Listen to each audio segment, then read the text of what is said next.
guys, we're at the Institut Mondo Arab for the Parfum Oriental perfumes, and it's an exhibit for this museum. Oh my god, I'm so excited. Hi guys, so pagpasok namin din sa room, merong parang play or video ng I think saan nanggagaling yung mga perfumes, di ba? Of course, we all know it from the animals, ganyan. And also, ayan yung itsura ng pinaka by the way, itong area na to is Institute Monde Arab World Institute in Paris. I think Sankiem arrondissement, ganyan. 5th district.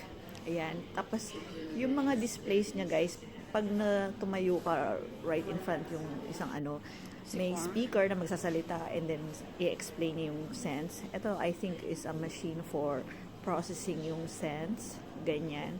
Tapos, sa iba't ibang areas nitong exhibit na to, may mga pwede kang mag-smell katulad niya ng different scents. Tapos naka-label anong laman nun. And then dun sa next one, makikita mo yung nakalagay. Ito naman ay sabon. Ayan.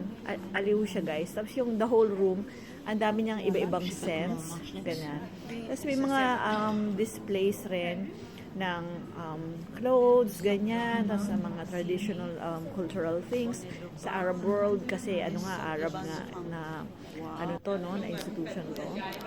Tapos ito guys, gawa siya sa jasmine, ang tawag is jasmine bullets from Saudi Arabia.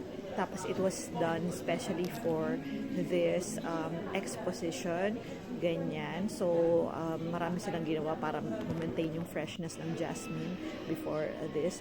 And then guys, you might think this is just an ordinary display, pero it's made of powder, as in spices, yung spices niya. So, nakakaaliw.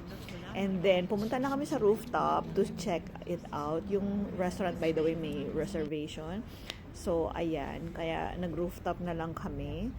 Hanggang dito na lang.